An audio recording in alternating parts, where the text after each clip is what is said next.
Imagine walking through the golden halls of the Forbidden City on a cold morning in 1861. The most powerful empire on Earth has just lost its emperor, and in the shadows, a young woman barely out of her 20s is about to change the course of history forever. This isn't just another tale from ancient China. This is the story of how one woman's hunger for survival would reshape an empire of 300 million people and earn her a reputation so fearsome that even today, her name sends shivers down the spine of anyone who knows the truth. Before we journey into this extraordinary tale of power and intrigue, I'd love for you to join our community of history enthusiasts. Please subscribe to our channel and ring that notification bell. Your support helps us bring these incredible, untold stories to light. And do let me know in the comments where you're watching from. There's something magical about exploring these dark chapters of history together, connecting across continents through the power of these timeless human dramas. Her name was Cixi, though history would remember her by many titles: the Dragon Lady, the Empress Dowager, the Iron Widow. But in 1835, when she drew her first breath in a modest compound in Beijing, no one could have predicted that this baby girl would one day hold the fate of the world's oldest civilization in her delicate hands. Born into the Yehi Nara clan, young Cixi grew up in what we might call comfortable obscurity. Her family held respectable government positions, enough to keep food on the table and servants in the house, but nothing that suggested greatness. In a world where women were expected to remain silent, invisible, and obedient, where tiny feet bound in silk were considered more valuable than sharp minds, Cixi possessed something that would prove far more dangerous than beauty or noble blood. She had an iron will wrapped in silk gloves and a mind that could slice through political intrigue like a blade through paper. At 16, destiny came calling in the form of an imperial summons. The Xianfeng emperor required new concubines for his vast household, and Cixi found herself selected among hundreds of candidates. This wasn't romance, this was political calculation on a vast scale. Young women were essentially collected like precious objects, each one hoping to catch the emperor's eye, and perhaps, if fortune smiled upon them, provide him with the one thing that mattered most: a male heir. But here's where our story takes its first dramatic turn. While other concubines focused on beauty and charm, Cixi understood something profound about power. In a world where women had no official authority, the ability to produce a son was the ultimate weapon. And in 1856, she wielded that weapon perfectly, giving birth to Zhechun, who would become the Tongji emperor. That single moment, the cry of a newborn prince, transformed her from just another face in the imperial harem into a player in the most dangerous game imaginable. But what happened next would reveal the true depths of her ambition and cunning. When the Xianfeng emperor died in 1861, his 5-year-old son inherited an empire in chaos. According to ancient tradition, 8 powerful men would rule as regents until the child came of age. These weren't ordinary officials. They were the most influential nobles and ministers in the empire, men who had spent decades accumulating power and who saw this golden emperor as their golden opportunity to become the true rulers of China. But they had made one catastrophic miscalculation. They had underestimated the grieving mother. The situation couldn't have been more desperate. The Taiping Rebellion had torn through half of China like a wildfire, with rebels establishing their own capital and threatening to topple the entire Qing dynasty. Other uprisings blazed across different regions, while foreign powers picked China's borders like vultures. The Second Opium War had just ended, with Beijing's magnificent old summer palace lying in smoking ruins, a humiliating symbol of China's helplessness against Western military might. Treaties had already carved away vast territories, and the empire was bleeding from multiple wounds. The 8 regents seemed more interested in dividing power among themselves than saving China from destruction. This was the moment when Cixi revealed her true nature. While still in mourning, supposedly weak and vulnerable, she began weaving a web of conspiracy that would have impressed Machiavelli himself. Working in absolute secrecy, she reached out to talented ministers and military leaders who had been pushed aside by the 8 regents. She identified exactly who held real influence, who harbored grudges, and who possessed the skills needed to execute her audacious plan. On November 12, 1861, the impossible happened. An imperial edict announced that all state matters would be decided personally by 2 empresses, herself and the late emperor's primary wife. The 8 regents who had expected to rule China found themselves not just removed from power, but facing execution. What followed revealed both Cixi's ruthlessness and her calculating mercy. When advisors suggested the traditional slow torture for the chief regent, she refused and ordered a swift beheading instead. When they recommended executing the families of the condemned men, she again refused.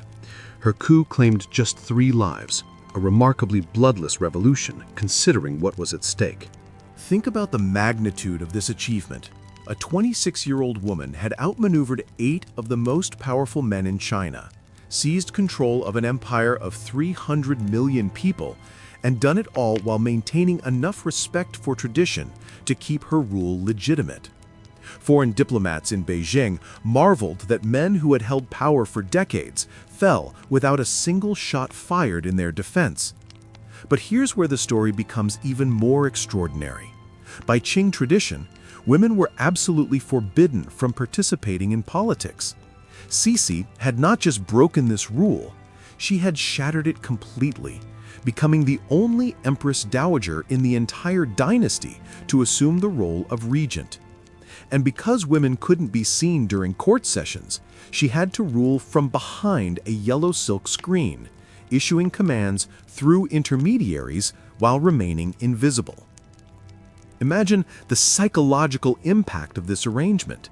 The most powerful person in the world's most populous empire making decisions that affected hundreds of millions of lives, yet she couldn't even show her face during official proceedings. She had to maintain the fiction that she was merely advising while actually controlling every aspect of governance. Her first great test came with the Taiping Rebellion. Traditional Qing forces had proven completely inadequate against the rebels, suffering defeat after humiliating defeat. Cixi made a revolutionary decision that previous emperors had been too proud to consider. She authorized Chinese generals rather than Manchu nobles to command new regional armies. This was dangerous thinking. For over 2 centuries, the Qing dynasty had maintained power by keeping ethnic Chinese in subordinate roles. But Cixi understood that survival required abandoning old prejudices. The results were spectacular. Under brilliant generals like Zhang Guofan and Li Hongzhang, these new armies systematically crushed the Taiping rebels. But victory came at a terrible price. The rebellion alone killed over 20 million people, making it one of the deadliest conflicts in human history. Entire regions were depopulated, cities reduced to ruins, and the social fabric of Chinese society torn apart. Yet Cixi had passed her first major test, proving she could make the hard decisions necessary to preserve the empire. However, this victory created new problems. The Chinese generals who had saved the dynasty now commanded enormous armies and controlled vast territories. They had become regional warlords in all but name, and their loyalty to Beijing depended entirely on Cixi's ability to balance their competing interests. She became a master of this dangerous game, playing different factions against each other while maintaining just enough central control to prevent the empire from fragmenting. While fighting domestic rebellions, she also faced relentless pressure from Western powers, who saw China as a vast market to be exploited. The destruction of the old summer palace served as a constant reminder of China's military helplessness against foreign technology. Previous emperors had responded by retreating into isolation, hoping the foreign barbarians would simply disappear. Cixi understood this approach was suicidal. Instead, she initiated what became known as the self-strengthening movement, a systematic effort to modernize China's military and industrial capabilities while preserving Chinese cultural identity. She had to walk an incredibly delicate tightrope between conservative officials who viewed any foreign influence as treasonous and progressives who insisted only complete westernization could save China. Her genius lay in navigating between these extremes. She authorized Western-style arsenals and shipyards, but placed them under trusted Chinese control. She allowed schools for studying foreign languages, but ensured students also received thorough training in classical Chinese literature. She supported modern communication systems like telegraphs and railways, but insisted they be built and operated by Chinese personnel whenever possible. Within a decade, China had begun producing its own modern weapons, established its first modern navy, and created a new class of officials who understood both traditional governance and international relations. Chinese diplomats began appearing in foreign capitals, no longer the confused and intimidated figures they had been during the Opium Wars. But every success created new complications. The methods that allowed Cixi to maintain control became increasingly sophisticated and paranoid. She developed extensive networks of informants who reported not just on political developments, but on the personal lives, family relationships, and private conversations of anyone who might pose a threat. The atmosphere in Beijing became suffused with fear that made even loyal officials careful about their words and actions. This wasn't simple tyranny, it was sophisticated political management. Cixi understood that in a system where personal relationships determined policy outcomes, she needed to know everything about everyone who mattered. She used this information not just to punish enemies, but to reward friends and mediate disputes before they became dangerous. Her daily routine reflected this obsessive attention to detail. She typically rose before dawn to review reports from across the empire, spent hours in private meetings with key officials, and often worked late into the night planning responses to various crises. The physical and psychological demands were enormous, yet she never allowed personal struggles to interfere with her political responsibilities. The greatest crisis of her reign came when her nephew, the Guangxu Emperor, came of age in the 1890s. Rather than stepping aside gracefully, Cixi chose to maintain control through psychological manipulation of the highest order. When Guangxu began implementing sweeping reforms designed to modernize China at breakneck speed, she saw it as an existential threat to everything she had built. In just 100 days, Guangxu issued over 40 reform edicts covering everything from government structure to educational policy. For Cixi, this represented not just political disagreement, but a fundamental misunderstanding of how to govern China. She had learned through bitter experience that change had to be managed carefully, that moving too fast could trigger violent backlash. The showdown wasn't just about policy differences, it was a battle for China's soul. Would the empire embrace radical modernization that might save it from foreign domination but destroy its cultural identity? Or would it pursue gradual reform that preserved traditional values but might prove too slow to address mounting crises? Cixi's response demonstrated both her political brilliance and her willingness to sacrifice everything for power. Rather than confronting Guangxu directly, she began systematically undermining his reforms while appearing to support them publicly.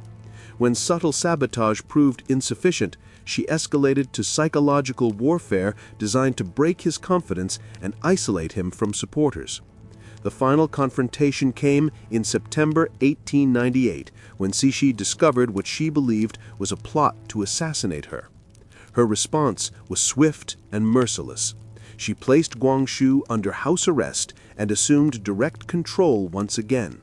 The young emperor spent his remaining 10 years as a prisoner in his own palaces, gradually declining in health from what modern analysis suggests was arsenic poisoning. The most chilling example of her ruthlessness involved Guangxu's beloved pearl concubine. When foreign armies approached Beijing during the Boxer Rebellion of 1900, historical accounts suggest Cixi ordered the young woman's death as a symbolic act witnessed by the court. This wasn't just cruelty. It was calculated terrorism designed to ensure no one would ever again dare question her decisions. Yet even as she descended into increasingly tyrannical behavior, Cixi continued to demonstrate flashes of the political brilliance that had brought her to power. Her handling of the Boxer Rebellion, while ultimately catastrophic, revealed her ability to read popular sentiment and manipulate nationalist emotions. Her declaration of war on 8 foreign powers wasn't just miscalculation. It was a desperate gamble by a ruler who understood that appearing weak might be more dangerous than fighting an unwinnable war. The years following the Boxer Rebellion transformed Cixi into something even her enemies couldn't have predicted. The woman once denounced as a backward reactionary began implementing reforms that surpassed anything Guangxu had envisioned. In 1902, she legalized marriages between ethnic Chinese and Manchu partners, officially banned foot-binding, expanded press freedom, and in 1906 announced that China would become a constitutional monarchy with elections. This wasn't just reform, this was revolution from the throne itself. Every change was an implicit admission that her previous policies had been wrong and that the nephew she had destroyed might have been right all along. Yet she couldn't acknowledge this publicly without undermining the authority that made these reforms possible. Her final years became almost monastic in intensity.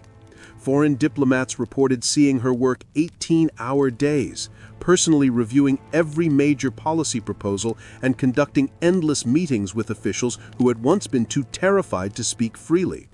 She seemed driven by a desperate need to prove that her vision of controlled modernization could succeed where radical change had failed. The Dragon Empress died on November 15, 1908, just 22 hours after her nephew Guangxu, timing so suspicious that modern forensic analysis confirmed arsenic poisoning as the cause of his death. Her final act of control may have been removing the one figure who could undo her legacy. History's judgment of Cixi remains as complex as the woman herself. She was the dragon lady who crushed reform movements while secretly implementing even more radical changes. The tyrant who preserved China's independence through sheer force of will. The concubine who proved that absolute power recognizes no gender. Her story reminds us that the most dangerous rulers are often those intelligent enough to evolve, ruthless enough to survive, and complex enough to defy simple judgment. In the end, Cixi was perhaps the last great empress of the old world, a woman who held back the tide of change with one hand while secretly directing it with the other, leaving behind a legacy as magnificent and terrible as the empire she ruled for nearly half a century. The woman who began as a frightened concubine ended as one of history's most formidable rulers, proving that sometimes the greatest power comes not from noble birth or military might, but from an unbreakable will to survive and the intelligence to adapt when survival demands it.